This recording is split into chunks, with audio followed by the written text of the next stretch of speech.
Buenos días, ¿cómo están? Bien, qué bueno, me da gusto que esté aquí en esta mañana, que decidió venir a sentarse a los pies del Señor. Bien, vamos a continuar con nuestro tema. Vamos a ver el orden de Dios en las profecías. Y bueno, estamos ya en este tiempo navideño, donde Navidad viene de la palabra natividad, que significa nacimiento. Y bueno, Patti decía, hay personas que están cerca de nosotros que amamos. Quizás pueda ser tu hermana, tu tía, tu prima o una buena amiga, donde tú dices, yo quiero que ella también conozca a Dios. Y ¿cómo va a abrir su corazón a esa persona si no preparamos el camino, verdad? Si no hablamos de su palabra. Así es que vamos a ver este tema que habla precisamente del motivo de la Navidad, de quién es Él, de quién es Jesús. Una profecía, según la definición, significa una predicción. ¿Y qué significa predicción?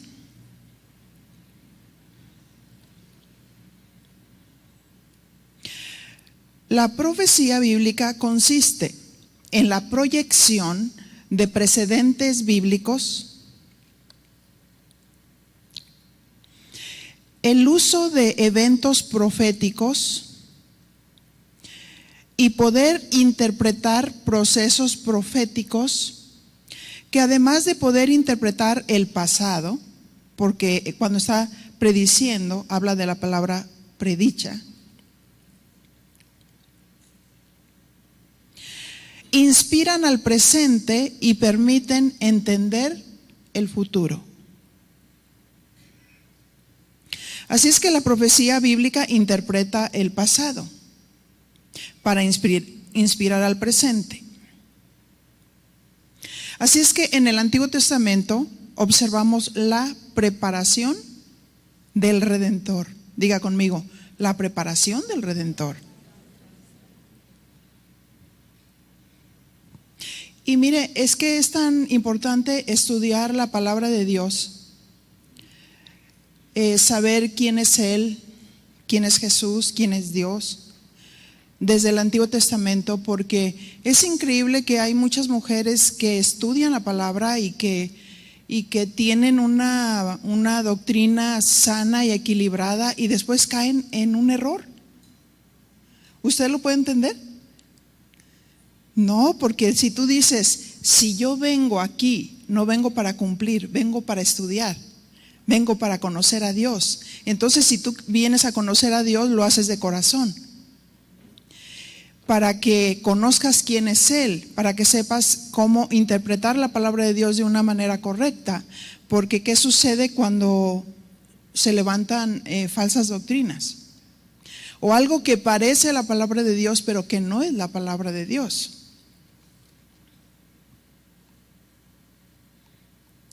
Así es que observamos la preparación del Redentor. ¿Cómo lo observamos? Lo observamos a través del mandato que Dios le dio a Moisés. En Éxodo 25:40.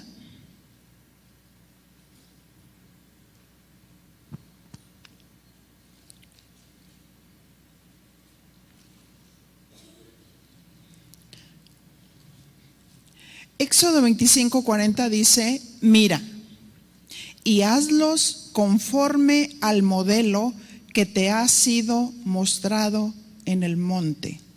Porque ahí en el monte, en la presencia de Dios, Moisés recibió instrucciones específicas de cómo hacer el tabernáculo, y el tabernáculo en el Antiguo Testamento, ahí donde se ve que sale el fuego, simbolismo de la presencia del Señor, allí estaba la presencia de Dios antiguamente. Pero ¿dónde está hoy el Señor?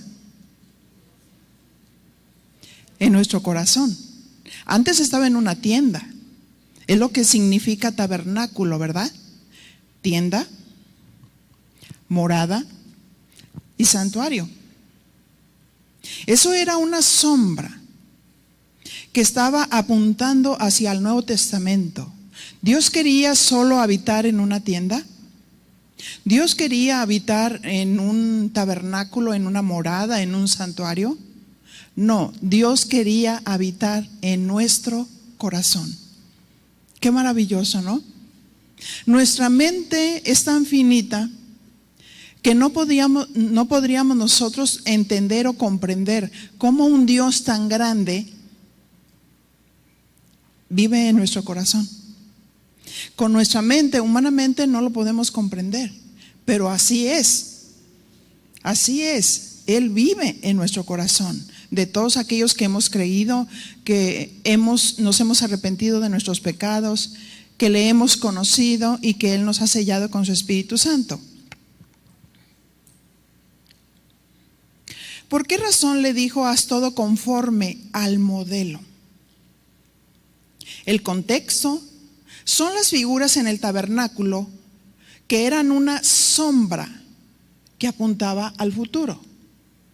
Si en determinado momento tú te paras y se refleja tu sombra, ¿quién es el verdadero? ¿La sombra o yo? Pues esa sombra era lo que estaba apuntando hacia el verdadero en el Antiguo Testamento.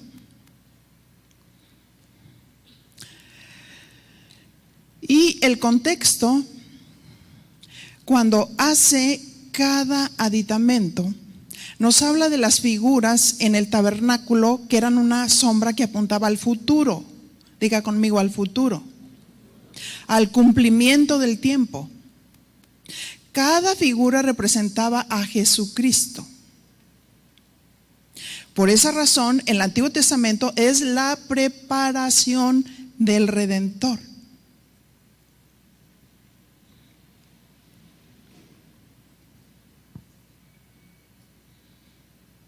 Si se fija, está proyectada la imagen, ¿verdad? ¿Me pueden proyectar la que sigue, que me pusieron ahorita en la pantalla? Esa, mira. Ahí se ve la entrada, la puerta. Juan 14:6 dice Jesús: yo soy el camino, la verdad y la vida. Jesús es la puerta de las ovejas, como lo vemos en la imagen. Jesús es la puerta. Él dijo: yo soy el camino. Jesús es la puerta del camino. Es importante entrar por la puerta del camino. Él dice: el que por mí entrare, entrará y será salvo. Así es que es necesario entrar por la puerta, porque Jesús es la puerta de las ovejas. No me cambien la imagen ahorita hasta que les dé la explicación, ¿sí? Por favor, porque Juan 14:6 todos no lo sabemos, ¿verdad? La mayoría. Él dijo: yo soy el camino, la verdad y la vida. Entonces, si me esperan tantito, por favor. Así es que ahí vemos la puerta. Esa era la puerta. Jesús dijo: yo soy el camino, la verdad y la vida. Se ve el camino, la puerta. Enseguida, ahí en la entrada, donde se ven las columnas, esa es la puerta de la verdad. Jesús dijo: yo soy la verdad. Y donde se ve el fuego, ahí es donde estaba la puerta de la vida, donde tenía que pasarse un velo, que esa sombra estaba apuntando hacia el Nuevo Testamento, como Jesús a través de su muerte se rasgó el velo y nos dio la vida, y nosotros pudimos vivir por causa de su muerte y su resurrección. Bien, en el Antiguo Testamento era la preparación del Redentor. Y ahí donde se ve esas columnas es la entrada al lugar santo. Ahora me vuelven a la imagen anterior que me pusieron donde está la mesa. Ahí, muy bien. Cuando se entraba al lugar santo, encontrábamos estos aditamentos. Encontrábamos la mesa de los panes de la proposición. Nada de lo que estaba allí era porque sí. Al decirle Dios a Moisés, haz todo conforme al modelo, es que era un símbolo, era una sombra que estaba apuntando hacia el Nuevo Testamento. Y la profecía es algo predicho, es algo que se predice en el pasado. Y hay cumplimientos en las profecías. En el Antiguo Testamento nosotros tenemos la preparación del Redentor. En el Nuevo Testamento tenemos la manifestación del Redentor. Y en lo futuro tenemos la venida del Redentor. ¿Cuántos lo están esperando? Amén. Ahí vamos a ver Éxodo 25:30, hablando de la mesa de los panes.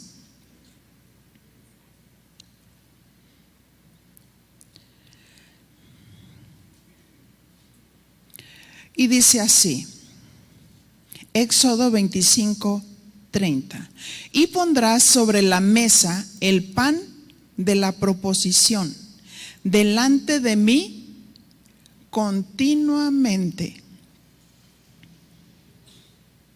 Analicemos esta frase.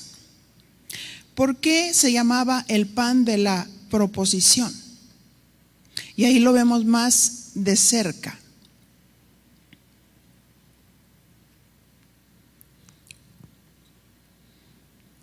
Estos panes eran una sombra, eran una figura simbólica y representativa de Jesús.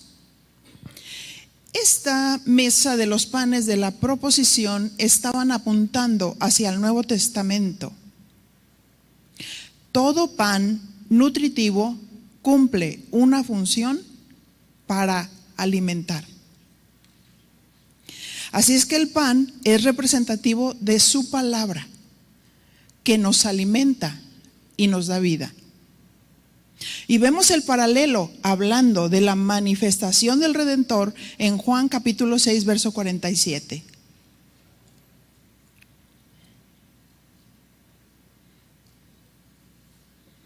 Y dice su palabra: de cierto os digo, el que cree en mí tiene vida eterna. ¿El que cree en quién?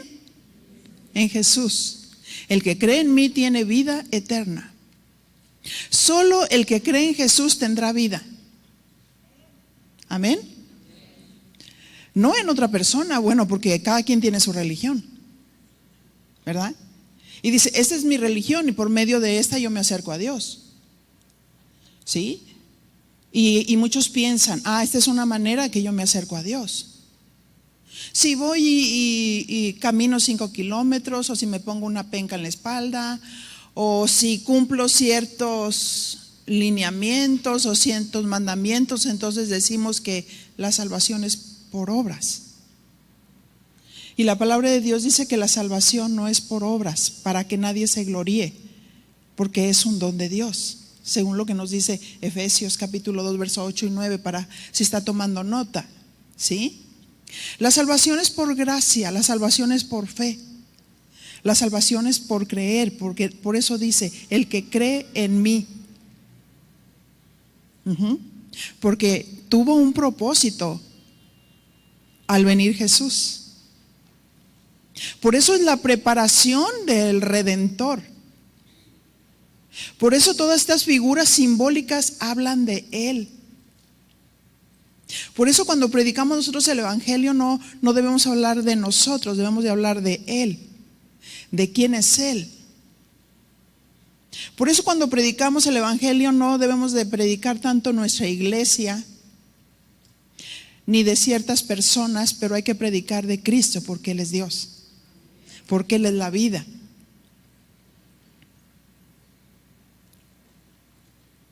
Juan 6:48 dice: yo soy el pan de vida. Fíjese ahí, vemos el paralelo, vemos la sombra, vemos la simbología. Jesús estaba identificado con el Antiguo Testamento en aquella sombra. Él dijo: yo soy el pan de vida. Vuestros padres comieron el maná en el desierto y murieron. O sea, hay diferentes tipos de pan. Ellos tenían hambre y Dios les dio el maná del cielo, pero murieron.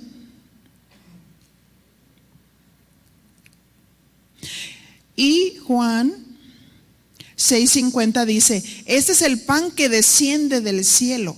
Se fijan, está hablando simbólicamente, apuntando hacia la mesa de los panes. Este es el pan que desciende del cielo, para que de el que él come no muera. Y está hablando precisamente morir espiritualmente, porque aquel que él come el pan de Dios, aquel que come la palabra de Dios, es lo que produce vida. Así no es ni lo que tú crees ni lo que yo creo, sino lo que Dios dice. Lo que nos hace vivir es lo que Él dice. Lo que nos hace vivir es su palabra, no lo que yo creo. Yo puedo creer muchas cosas, pero eso no es lo que produce vida. Lo que produce vida es su palabra. Por eso dice: este es el pan que desciende del cielo, porque Jesús descendió del cielo, para que de el que él come no muera. Y lógicamente que si alguien lee estos pasajes y los trata de entender de una manera natural, dicen: ay, pues no sé de qué se trata cuando dice esto. Juan 6:51 dice: yo soy el pan vivo que descendió del cielo. Si alguno comiere de este pan, vivirá para siempre. Y el pan que yo daré es mi carne, la cual yo daré por la vida del mundo. Ahora fíjese, ya está tipificando su carne. ¿A qué se refiere? ¿Cómo? ¿Pan? ¿Carne? Si lo vemos naturalmente no tiene ningún significado. Si lo entendemos espiritualmente, está hablando de Él, el pan del cielo, descendió y se hizo hombre, se hizo carne para morir por nosotros. Amén.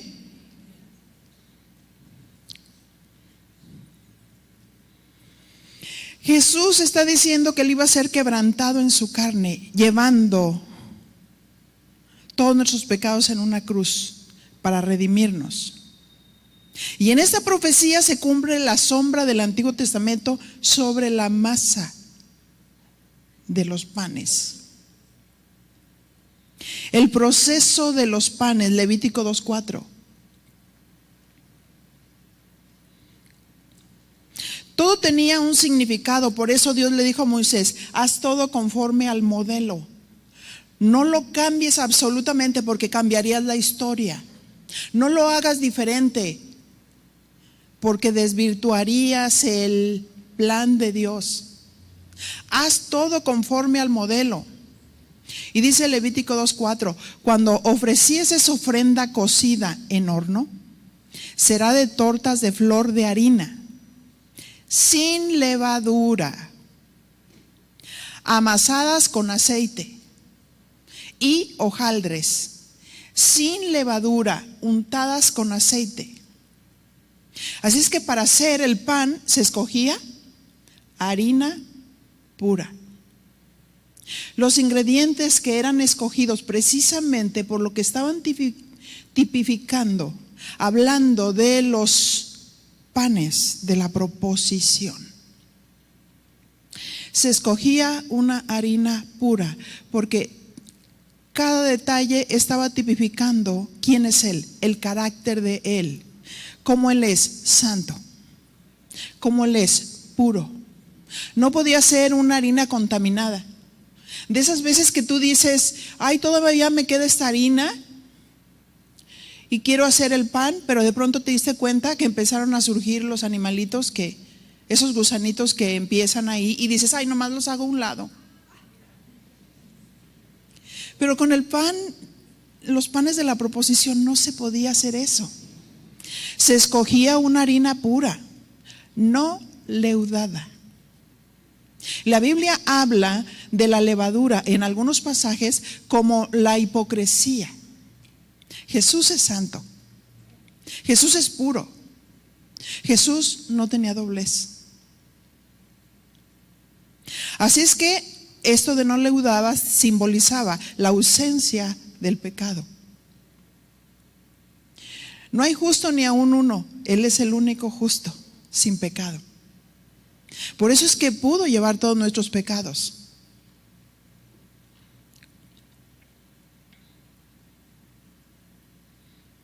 Y luego se amasaba la harina para preparar el pan. Pura, sin levadura, sin contaminación, y su proceso no era nada fácil. Esta harina era amasada con aceite. El aceite estaba simbolizando la presencia de Dios.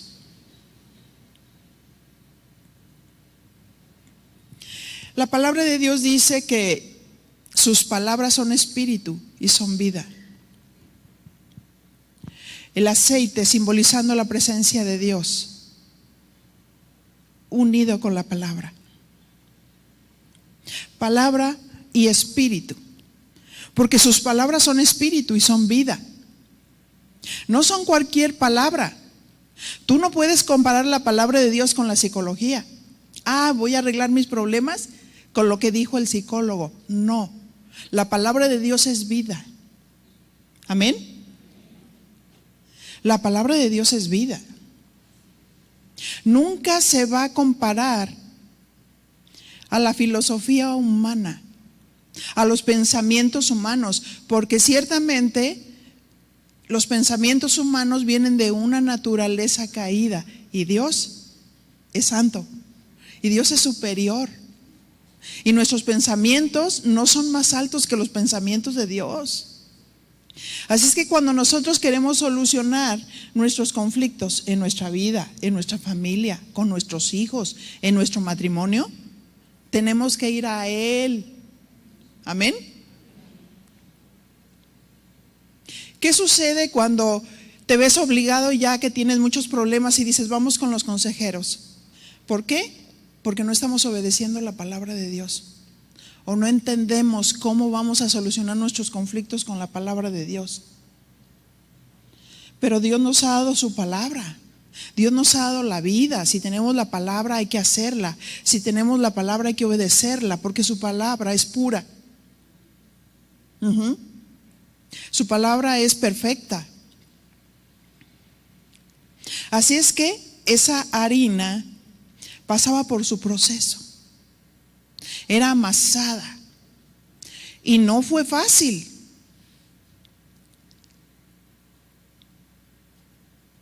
Porque después de ser preparada, se metía en el fuego. ¿Has comido un pan crudo? ¿Te gusta? ¿Verdad que no? Dices, no, esto me va a hacer daño. ¿Por qué? Porque ese pan no está bien cocido. Ese pan no está bien preparado. Pues Jesús, como el pan de vida, tuvo que ser preparado, tratado, amasado y pasado por el fuego. Porque por eso su palabra es pura. Por eso era una sombra. Cuando está diciendo los panes de la proposición. ¿Qué significa los panes de la proposición? Que el Padre le hizo una proposición al Hijo y le dijo, hijo, ¿viste cómo está la humanidad? ¿Viste cómo está perdida? ¿Viste cómo a lo bueno le dicen malo y a lo malo bueno? ¿Viste cómo se está pervirtiendo las generaciones? Quiero hacerte una proposición. Es necesario que desciendas y te hagas en forma de hombre. Pero te va a costar. Vas a pasar tu proceso. Vas a pasar tu quebrantamiento. Y Jesús aceptó la proposición. Y él dijo: sí, Padre, yo quiero ir. Sí, Padre, yo quiero morir por ellos. No importa que te humillen. No importa que te pasen por el fuego. No importa que blasfemen. Y Jesús dijo: yo quiero morir por ellos. Jesús aceptó la proposición. Por eso su pan nos da vida. Por eso su sacrificio nos dio vida. Al entender quién es Él y lo que Él hizo por nosotros, y nosotros al abrir su corazón a su palabra y creer lo que Él dijo, que Él es el pan de vida,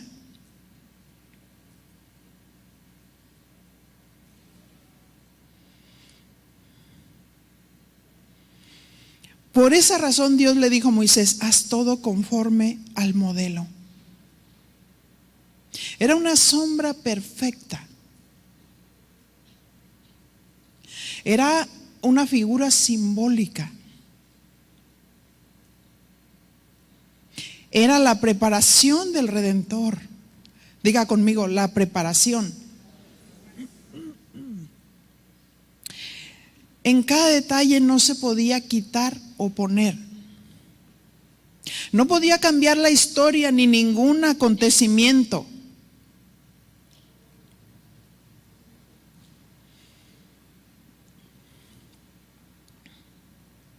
Así es que el Señor descendió del cielo para alimentar a la humanidad, para dar vida con su palabra.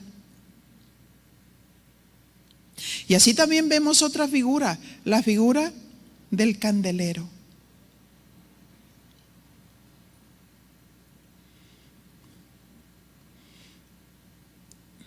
Éxodo 25:31.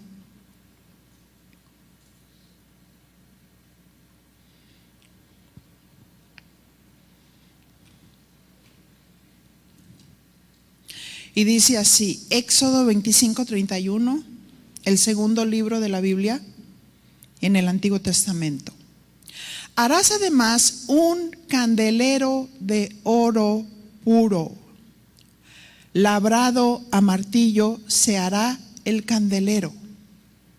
Su pie, su caña, sus copas, sus manzanas y sus flores serán de lo mismo.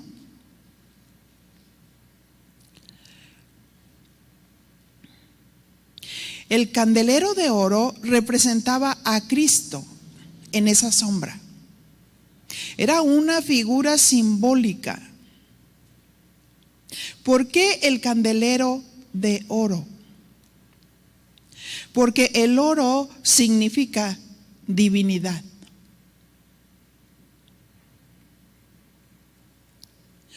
Jesús como la luz verdadera. Jesús, el Dios divino. Algunos dicen que Jesús fue un iluminado. Otros dicen que Él era un simple profeta. Otros dicen que era un simple hombre. Pero ¿qué dice su palabra? Isaías 9:1. Vemos en la preparación del Redentor, ahí en las profecías. Ahora estamos con los profetas. Primero estaba en la sombra y luego anunciado por los profetas. Amén.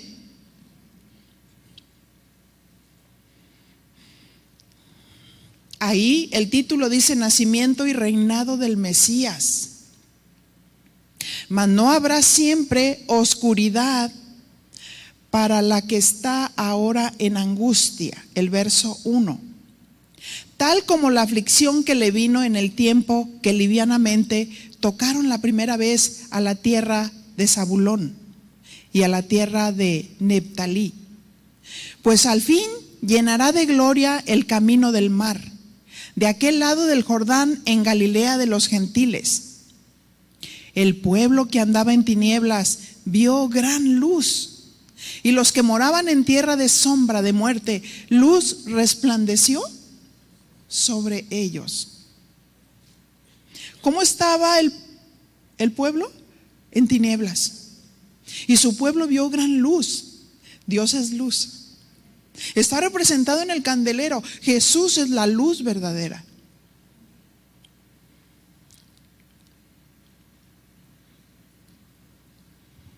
Y dice el verso 3, Isaías 9:3, multiplicaste la gente y aumentaste la alegría. Se alegrarán delante de ti como se alegran en la siega, como se gozan cuando reparten despojos. Porque tú quebraste su pesado yugo y la vara de su hombro y el cetro de su opresor, como en el día de Madián. Porque todo calzado que lleva el guerrero en el tumulto de la batalla y todo manto revolcado en sangre serán quemados, pasto del fuego. Isaías 9:6 dice, porque un niño nos es nacido. Aquí se está profetizando, prediciendo para el futuro, hablando de ese tiempo. Hijo nos es dado, y el principado sobre su hombro, y se llamará su nombre admirable, consejero, Dios fuerte. ¿Quién es Jesús? Dios fuerte.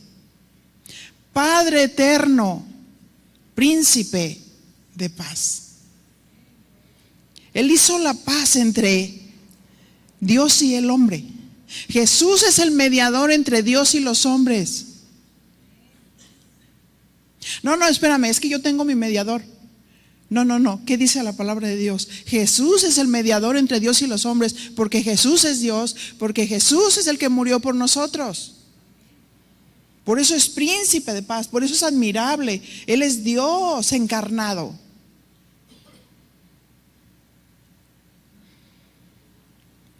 Jesús es la luz verdadera.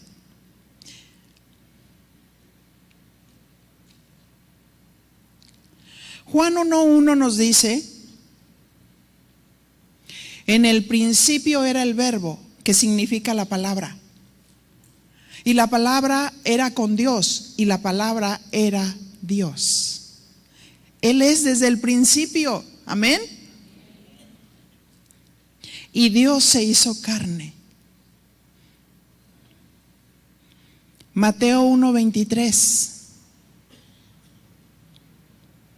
Y ahí en Mateo 1:23 hablamos del cumplimiento de la profecía. He aquí, una virgen concebirá y dará a luz un hijo, y llamará su nombre Emmanuel, que traducido es Dios con nosotros. Dios está con nosotros. Amén. Dios está con nosotros.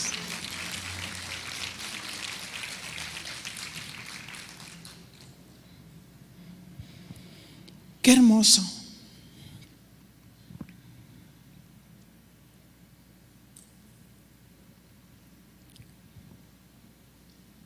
Por eso dice, un niño nos es nacido. Amén. Jesús nació, pero no se quedó niño, ¿verdad? No se quedó niño en memorial. El niño creció, según Lucas 2:52, y crecía en sabiduría, crecía en conocimiento, crecía en espiritualidad, crecía en estatura, crecía en gracia para con Dios y para con los hombres, dice Lucas 2:52. Él seguía creciendo. Y a los 12 años estaba sentado con los doctores de la ley, ahí en el templo.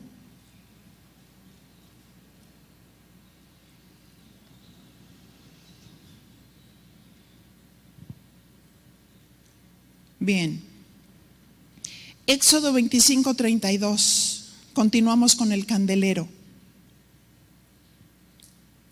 Y dice,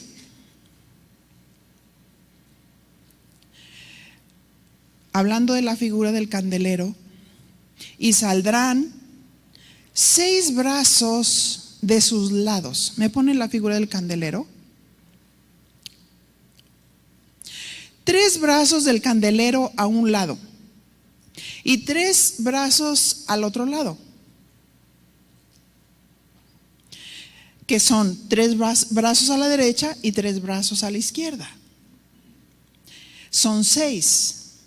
Eso significa, el número 6 significa número de hombre. Esos 6 brazos a la derecha y a la izquierda significan la iglesia. Dile a tu compañero, tú eres la iglesia.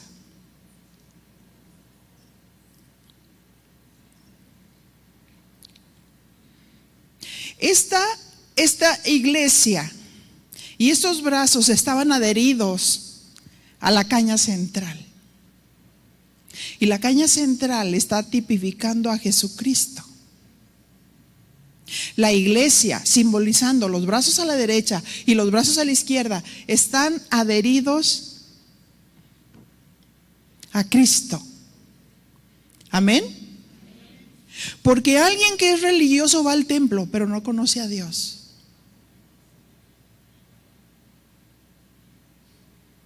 Y Dios no quiere que vivamos una religión. Dios quiere que estemos apegados a Él, porque Él es la vida. Amén. Él es la vida. Juan 15:5. Vamos a ver un paralelo. Y dice Juan 15:5, yo soy la vid y vosotros los pámpanos. Los pámpanos son las ramas. El que permanece en mí y yo en él, este lleva mucho fruto. Porque separados de mí, nada puedes hacer. Si nosotros estudiamos la palabra fruto, porque ahí en Juan 15 dice dar fruto, más fruto y mucho fruto. Esta palabra fruto viene del griego karpos, que significa dejar descendencia. Y cuando un miembro de la congregación está vivo, tiene descendencia. ¿Sabes por qué? Porque cuando estás apegado a Dios y tienes la vida, el que está vivo habla. Amén. El que está vivo no se calla. El que está vivo habla de Él, habla de quién es Él, habla de lo que Dios hizo, habla de su amor profundo y eterno por nosotros, habla de su misericordia, de la compasión. Yo a veces me impresiono y decimos, vamos a tener un desayuno evangelístico y todos aplaudimos, pero no sé por qué aplaudimos, porque estamos recordando el desayuno rico que nos sirven, o porque de verdad llevamos descendencia. El venir a un desayuno evangelístico, si yo no traigo a alguien, significa que qué rico me apaciento a mí mismo, pero no tengo descendencia. ¿Dónde está tu descendencia? El que está vivo trae descendencia. Amén. Porque tú dices, yo salvado, ya salvado. Los demás que se vayan al infierno, pues ni modo. No quieren, ni modo. ¿Ese es el amor de Dios? No, el amor de Dios nos constriñe. Y Dios nos puso como embajadores para reconciliar al mundo con Dios. Amén.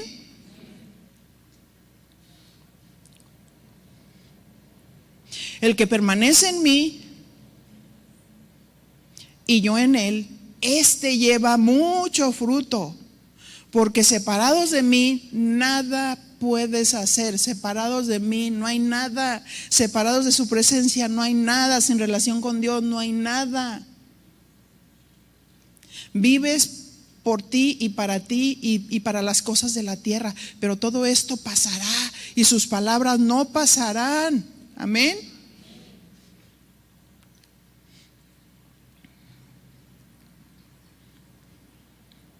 Éxodo 25:33. En cada brazo, aunque en esta imagen que me sacan no lo de este candelero no lo tipifica. Yo tengo uno especial, o sea, donde viene el candelero judío. Quizás sí, pero no se nota mucho.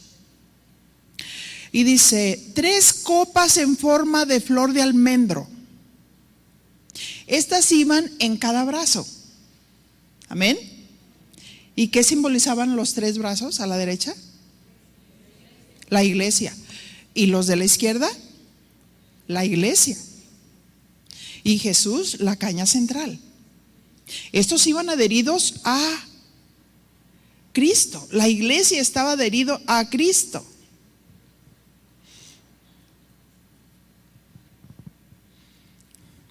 Y también dice 3 copas en forma de flor de almendro.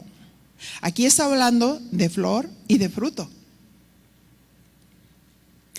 En un brazo, una manzana y una flor. 3 copas en forma de flor de almendro en otro brazo. Una manzana y una flor. Así en los 6 brazos que salen del candelero. La iglesia debe de dar fruto. Porque separados de mí nada podéis hacer.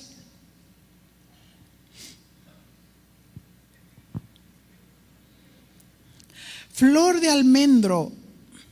El significado de la flor de almendro. Las flores de almendro son bellas y delicadas, de color rosáceo y blanco, con una simbología extensa y milenaria. Florecen en las ramas de almendro a finales de invierno, mucho antes que sus hojas. Y el almendro es un árbol muy rústico, fuerte, si está bien alimentado, y también un árbol resistente al frío.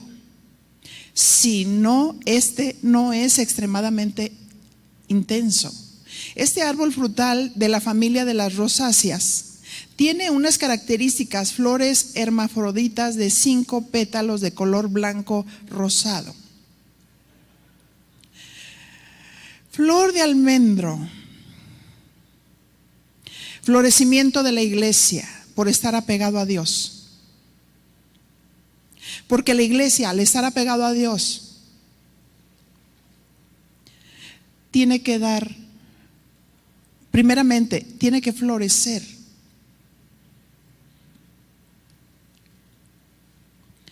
Y las copas están simbolizando el precio que debería de pagar la iglesia para dar fruto.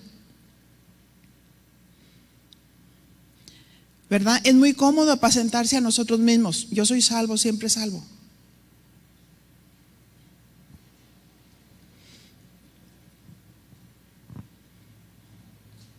El fruto viene como una consecuencia de estar adheridos a Dios. Y no se da fruto si no hay florecimiento y no se paga un precio. La copa está simbolizando el precio que se paga, la negación de nosotros mismos.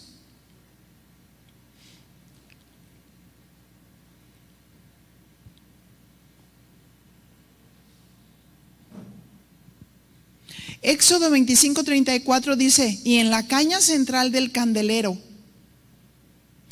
tipificando esto a Cristo, 4 copas en forma de flor de almendro, sus manzanas y sus flores.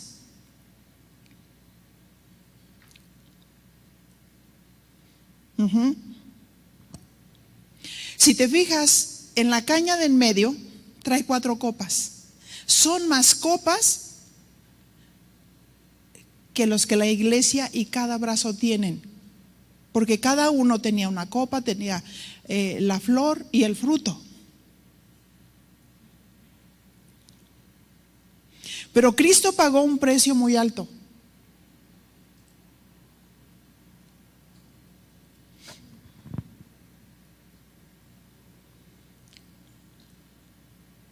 Mateo 20:22, hablando del ejemplo de la madre de los hijos de Zebedeo.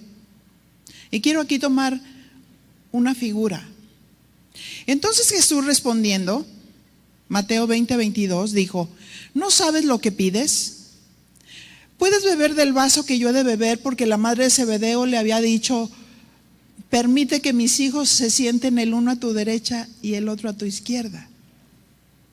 Y el Señor le dijo: no sabes lo que pides. ¿Puedes beber del vaso que yo he de beber? Fíjense, dice vaso. Es como la copa, el mismo significado. Y ser bautizados con el bautismo con que yo soy bautizado. Y ellos le dijeron: podemos. El Señor Jesús estaba hablando de su sacrificio, de todo lo que Él iba a pasar. Y ellos dijeron: podemos. Porque ellos querían posición, pero no querían negación. Hay quienes quieren posición, pero no quieren negación. Hay varones en casa que dicen: es que yo soy la cabeza, pero no son un ejemplo. No han pagado el precio por la palabra. No están dando fruto. No están floreciendo. No hay negación hacia sí mismos. Y si no hay negación, no hay precio pagado, no hay vida.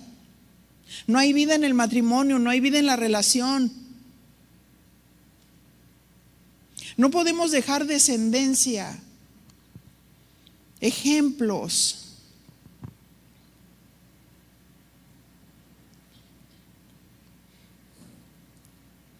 Mateo 20:23 dice: Él les dijo: a la verdad de mi vaso beberéis, y con el bautismo con que yo soy bautizado seréis bautizados. Pero el sentaros a mi derecha y a mi izquierda no es mío darlo, sino para quienes está preparado por mi Padre.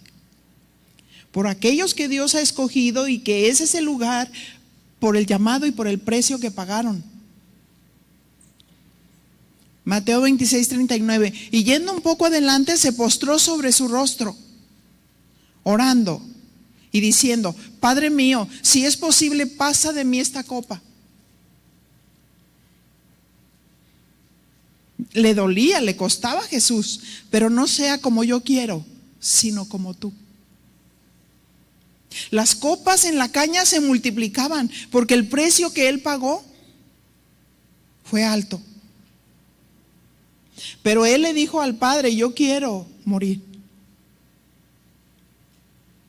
No es que alguien me haya despojado de mis derechos. Yo me despojé de mis derechos. Yo me humillé a mí mismo, tomando forma de siervo, hecho semejante a los hombres. Él quiso morir. Ese es el sacrificio voluntario. Ese es el amor profundo, el amor perfecto que Dios tiene por la humanidad.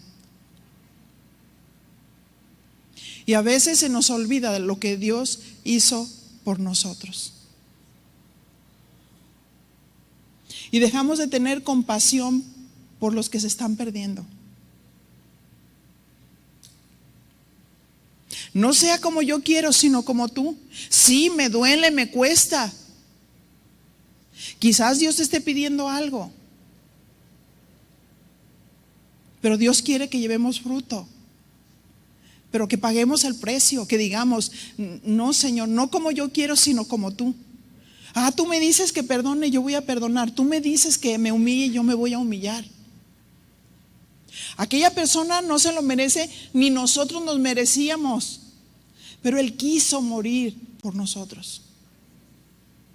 precisamente para rescatarnos de nuestra vana manera de vivir. Él quiso morir. Marcos 14:36 y decía: Abba, Padre, todas las cosas son posibles para ti. Aparta de mí esta copa, mas no lo que yo quiero, sino lo que tú. Dios quizás nos está pidiendo algo y nosotros podemos negarnos para producir vida. Que no sea lo que yo quiero, sino lo que tú. Humillación puede salvar un matrimonio perdido. Abrir la boca para pedir perdón.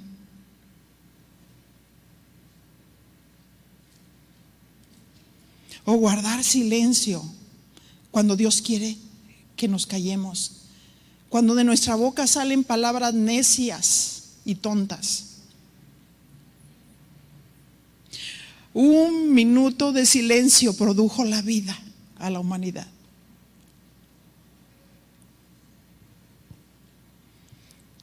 La palabra de Dios dice que como cordero fue llevado al matadero.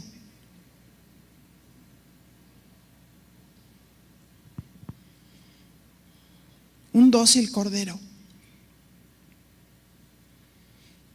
Jesús estaba luchando sabiendo que se venía la prueba del cumplimiento por el cual Él había nacido. Era una copa de sufrimiento y negación, de quebrantamiento. Pero Él sabía que no había otra manera de producir la vida.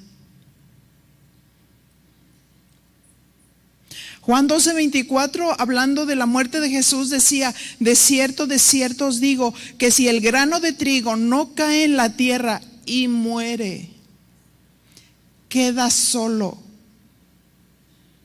Pero si muere, lleva mucho fruto. ¿Quién quiere estar con alguien que no ha muerto? Alguien necio.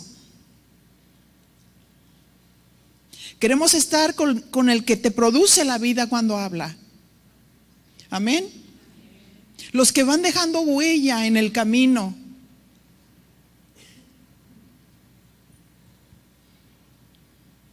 Isaías dice que nosotros somos el fruto de la aflicción de su alma.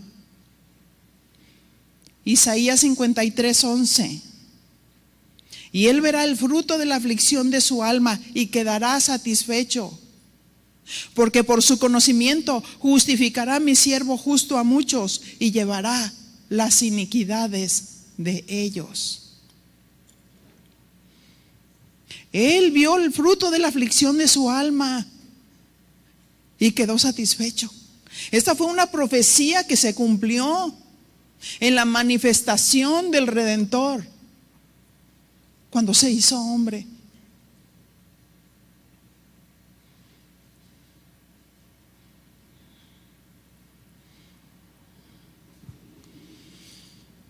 Éxodo 25:35. Habrá una manzana debajo de 2 brazos del mismo, otra manzana debajo de los 2 brazos del mismo, y otra manzana debajo de los otros 2 brazos del mismo. Así para los 6 brazos que salen del candelero. Di conmigo: fruto. Sus manzanas y sus brazos serán de una pieza. Verso 36. Todo ello una pieza labrada a martillo. Diga conmigo: labrada a martillo, de oro puro. Solamente la obra divina del Señor pudo lograrlo. Pero ¿cómo fue el proceso? Labrada a martillo.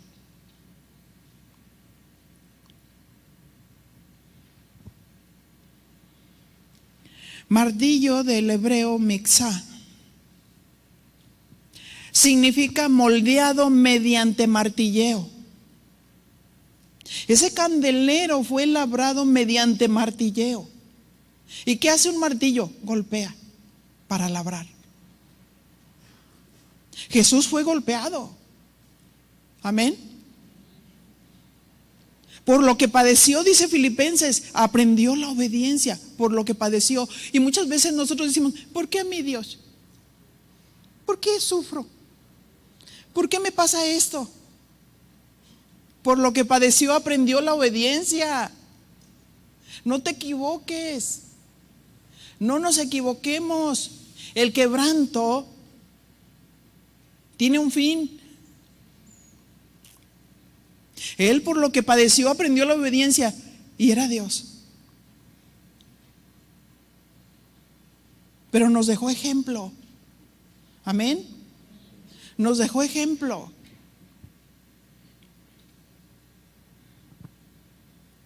Fue labrado a martillo, moldeado mediante martilleo. Cada martillazo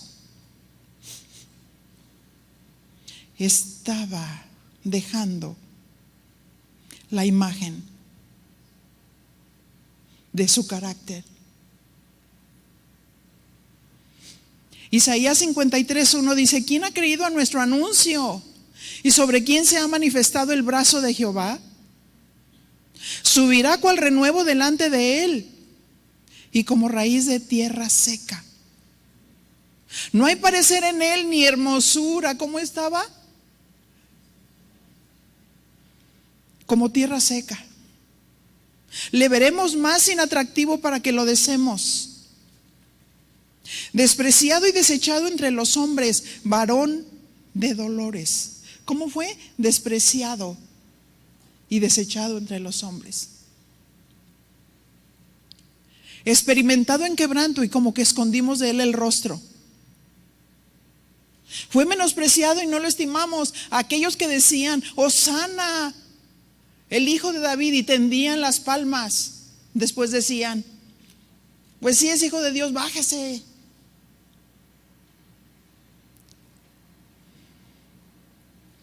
Isaías 53:4: ciertamente llevó él nuestras enfermedades y sufrió nuestros dolores, y nosotros le tuvimos por azotado, por herido de Dios y abatido. Mas él herido fue. ¿Por qué fue herido? Por nuestras rebeliones. ¿Has sentido que un día has estado rebelde? Él murió para quitarte eso. Molido por nuestros pecados, el castigo de nuestra paz fue sobre él, y por su llaga fuimos nosotros curados. No solamente es la sanidad física, sino la espiritual, pero también la mental. Porque el Señor hasta lo loco nos quita. Amén. Hasta el desequilibrio nos quita, porque Él llama a cada cosa por su nombre. Y la verdad nos hace libres. Deja de estar culpando a otros. Ay, soy así porque me hicieron. No eres así porque somos viles pecadores. Porque nos gusta estarle echando la culpa a los demás, como Adán a Eva y Eva a la serpiente, justificando nuestros pecados cuando somos culpables. Dejemos de culpar a los demás y hagámonos responsables de nuestros pecados, porque Él murió por nosotros. Reconozcamos lo que nosotros hemos hecho, no lo que los demás hicieron. Porque Dios no me va a perdonar por lo que los demás hicieron, sino por lo que yo hice, si lo confieso. Amén. Todos nosotros nos descarriamos como ovejas. Cada cual se apartó por su camino, mas Jehová cargó en él el pecado de todos nosotros. Él fue tu sustituto, el sustituto perfecto. Amén. Yo merecía morir. Tú merecías morir. Tú merecías los golpes y la humillación, pero Él quiso morir.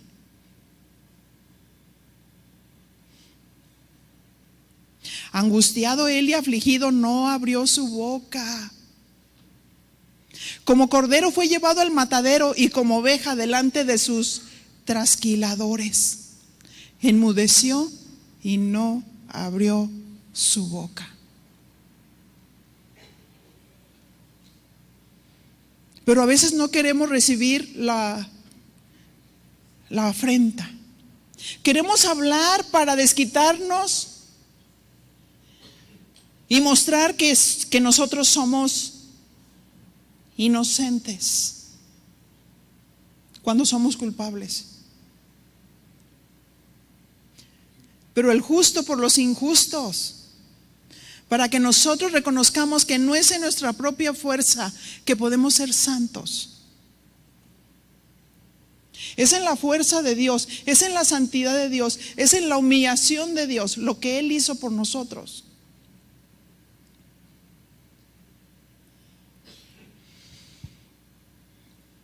Un minuto de silencio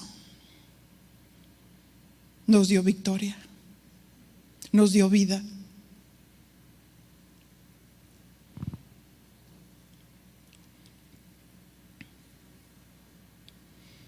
Éxodo 25:37, y le harás 7 lamparillas, las cuales encenderás para que alumbren hacia adelante. Esas lamparillas. Jesús como la luz verdadera, la caña central, la lámpara central. Y 7, número perfecto. Solo Dios es perfecto. Y Él nos ha dado su palabra. Salmo 119:105 dice: lámpara es a mis pies su palabra y lumbrera a mi camino. Él nos dio su palabra que nos da luz. Amén. Y el sacerdote venía y encendía la lámpara.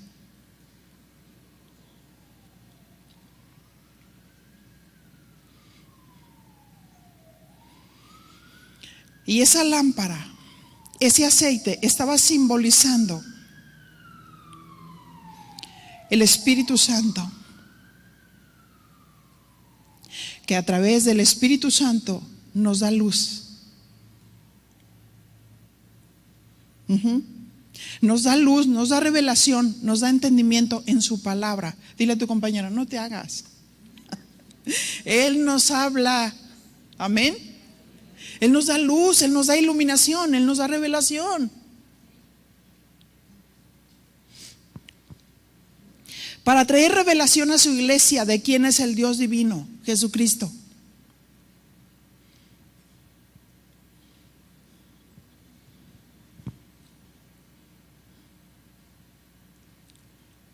Juan 1:14, y aquel verbo fue hecho carne y habitó entre nosotros, y vimos su gloria como del unigénito del Padre, lleno de gracia y de verdad.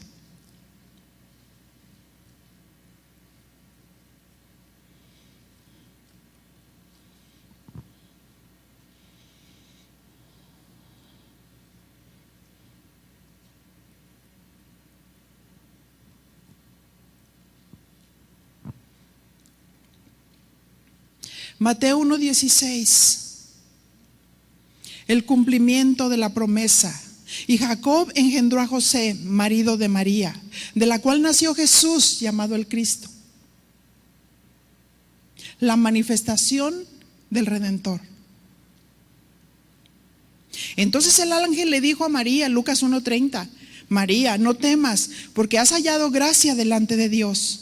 Y ahora concebirás en tu vientre y darás a luz un hijo, y llamarás su nombre Jesús. Verso 32, este será grande y será llamado Hijo del Altísimo, y el Señor Dios le dará el trono de David su padre.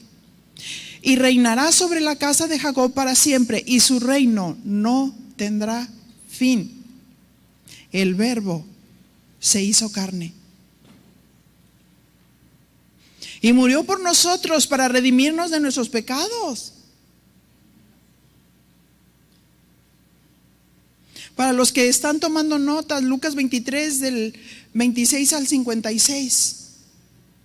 Mateo 27 del 32 al 56 y Mateo 15 del 21 al 40. Y nomás vamos a leer una sola escritura. Cuando salían hallaron a un hombre de Cirene que se llamaba Simón. A este obligaron a que llevase la cruz.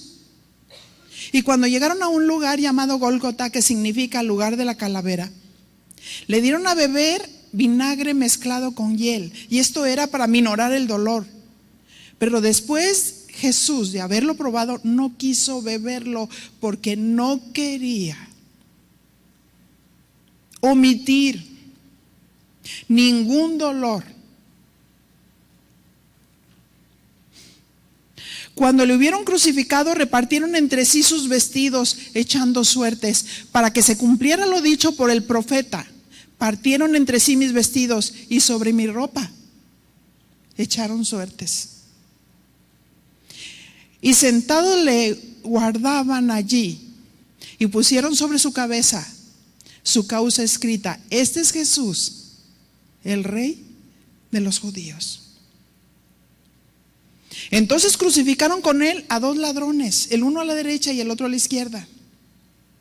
Y los que pasaban le injuriaban meneando la cabeza, así como diciendo: ¿sería este Dios?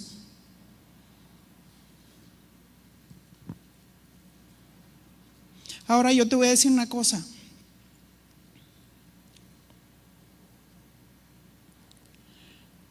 No todo quedó allí. Jesús muere, pero resucita al tercer día conforme a las Escrituras. Amén. Por eso, el primer día de la semana, María Magdalena fue de mañana, siendo aún oscuro, al sepulcro y vio quitada la piedra del sepulcro.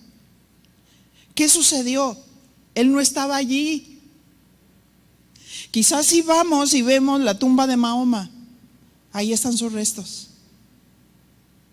O la muerte, o los huesos de cualquier grande. Pero cuando vas a la tumba de Jesús, está vacía. Porque Jesús resucitó.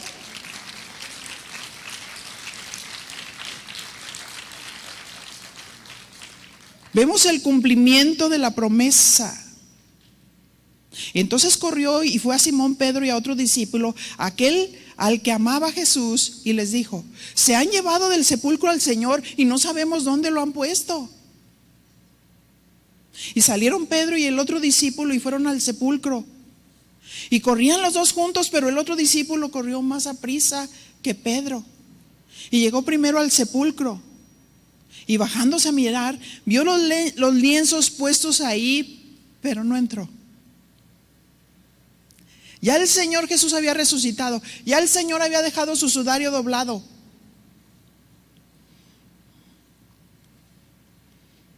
Luego llegó Simón Pedro tras él y entró en el sepulcro y vio los lienzos puestos allí y el sudario que había estado sobre la cabeza de Jesús, no puesto con los lienzos, sino enrollado en un lugar aparte. Entonces entró también el otro discípulo que habían venido primero al sepulcro y vio y creyó, porque nuestro Dios está vivo. Porque aún todavía no habían entendido la Escritura que era necesario que Él resucitara de los muertos.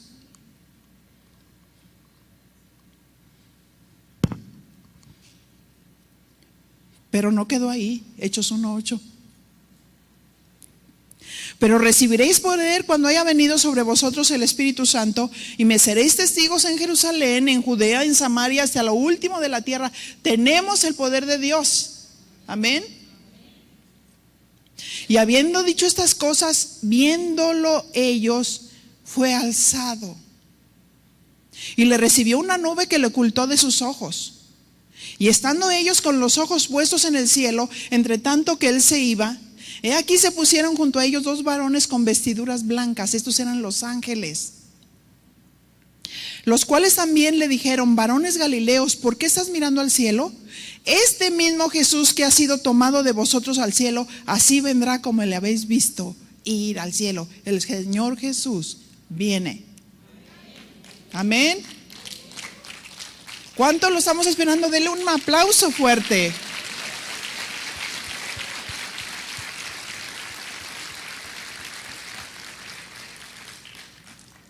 En el Antiguo Testamento vimos la preparación del Redentor.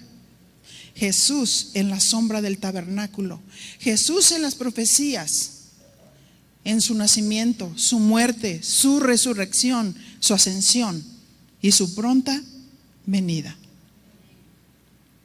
Hoy constatamos el orden de Dios en las profecías, las ya cumplidas y las que están por cumplirse. Pero qué bello saber y qué bueno es saber que tú tienes a Dios como tu Salvador, pero no todos. Y yo quisiera saber si tú estás aquí en esta mañana y tú reconoces que Él no es tu Salvador. Yo quiero que te pongas de pie, por favor. Hoy es tu tiempo y tu oportunidad.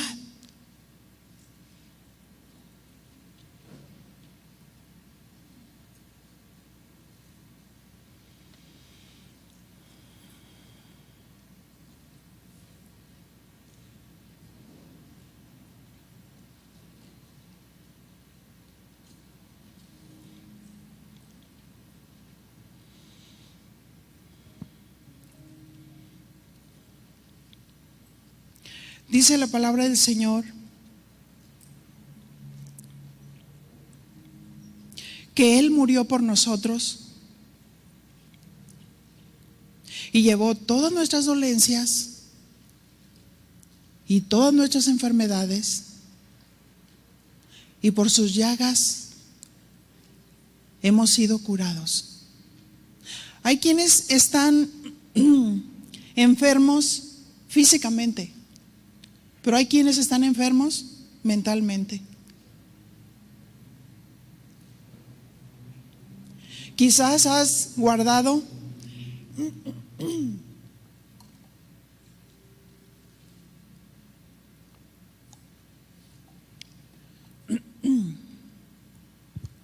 algún resentimiento en tu corazón.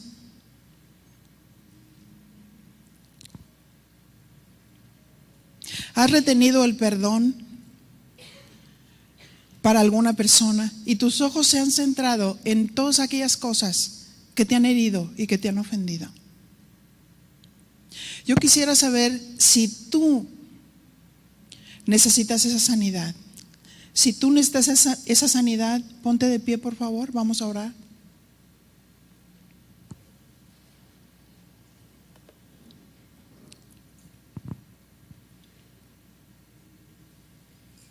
Pueden ir pasando, por favor, aquí.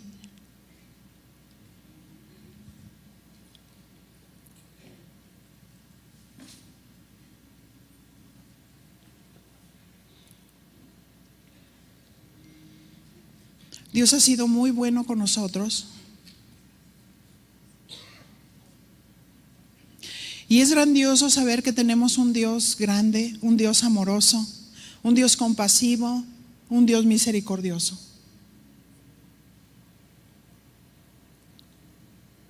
Y el Señor quiere que estemos apegados a Él. Pero hay cosas que nos separan de Dios.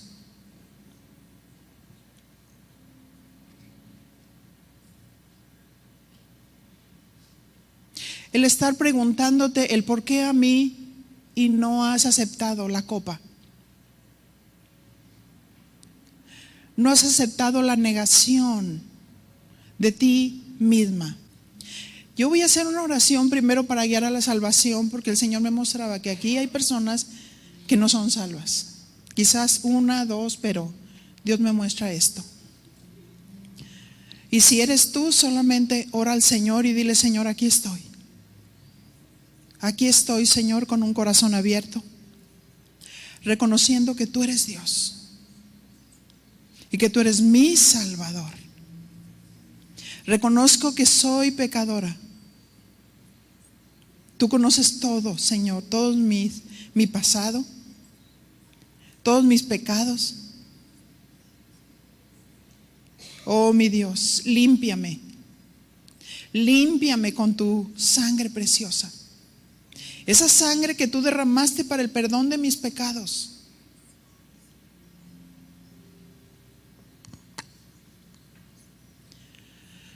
Yo te recibo como mi Salvador personal y te pido que me des gracia, esa gracia que necesito para amar, esa gracia que necesito para entender tu palabra.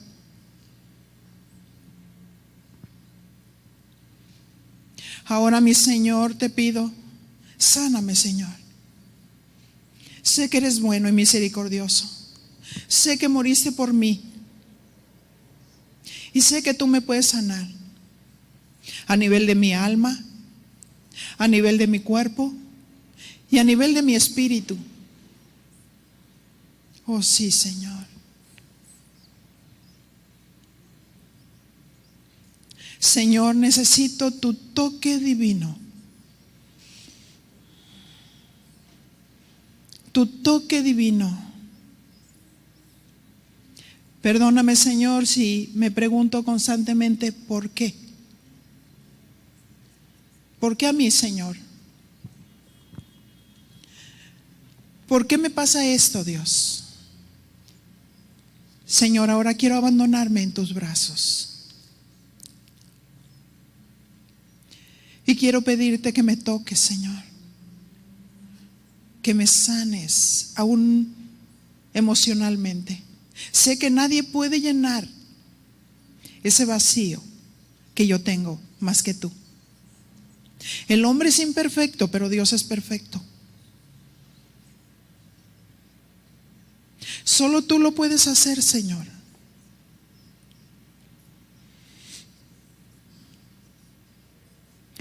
Oh sí, Señor, en este momento agradezco tu bondad, tu amor, tu compasión y tu misericordia hacia mí. Sé, Señor, que yo no lo merezco, pero te doy gracias. Te doy gracias, Señor, porque aún extiendes tu mano de misericordia y de compasión para mí, ayudándome, limpiándome, sanándome. Oh, mi Dios, yo perdono a los que me han ofendido, así como tú me perdonas, que lo olvidas completamente. Así también te pido que sanes mis recuerdos. Sana mi corazón, sana mi mente, que aunque yo lo recuerde, ya no lo haga con dolor. Oh sí, Señor. En el nombre de Jesús, en el poder del Espíritu Santo. En el nombre de Jesús. En el nombre de Jesús, Señor, tú dices en tu palabra que tú quitarás el corazón de piedra y darás uno de carne. Que tú quitarás, Señor, toda esa dureza de corazón y me darás un corazón nuevo, un corazón que siente, un corazón que ama. Oh Señor, gracias por tu sanidad. Gracias, Señor. Gracias, Señor. Gracias, Señor. Oh, mi Señor, yo quiero estar adherida a ti, adherido a ti. Oh, mi Señor, yo sé que como rama no puedo estar despegado de ti porque me seco, porque me muero. Oh, mi Señor. Oh, mi Señor, haz algo nuevo en cada corazón. Haz algo nuevo, Señor, en cada mente. Trae una salud completa, mi Dios. En el nombre de Jesús, en el poder del Espíritu Santo. En el nombre de Jesús. Muchas gracias, Señor. Dígale muchas gracias, Señor, por sanarme. Muchas gracias. Hay llantos que son de libertad. Por lo que Dios está obrando, lo que Dios está haciendo, lo que Dios está desarraigando. Oh, mi Dios, muchas gracias. Muchas gracias, dice tu Dios, que mi temor esté sobre ti. Oh, que nunca estemos distraídos, porque ahí está la presencia de Dios en nuestra vida, en nuestra mente, en nuestro corazón. Que seamos temerosos de Dios, que nunca lo perdamos de vista. Él va caminando con nosotros como con aquellos discípulos que no reconocían que Jesús iba con ellos hablando. Pero Él estaba ahí. Él estaba ahí presente. Y ellos empezaron a sentir fuego en sus corazones porque Dios estaba presente.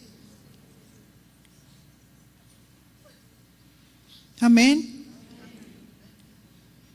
Amén. Dígale: muchas gracias, Señor, por tu bendición. Muchas gracias por tu salud. Muchas gracias por la salvación que nos das. Muchas gracias, Señor. Señor, que tú estés presente en este tiempo, en cada momento que yo estoy celebrando Navidad. Que no te pierda de vista que tú eres un Dios vivo, presente en mi vida, en mi corazón, en mis acciones, en mis palabras. En cada momento de mi vida, que este tiempo no sea un tiempo de desliz, que sea un tiempo de edificación. Amén. Que la luz de Dios repose sobre cada una de nosotros de tal manera que los que nos vean nos pregunten: ¿qué pasa contigo? Y nosotros podamos hablar de la luz verdadera. Amén. Vamos a darle un aplauso muy fuerte al Señor.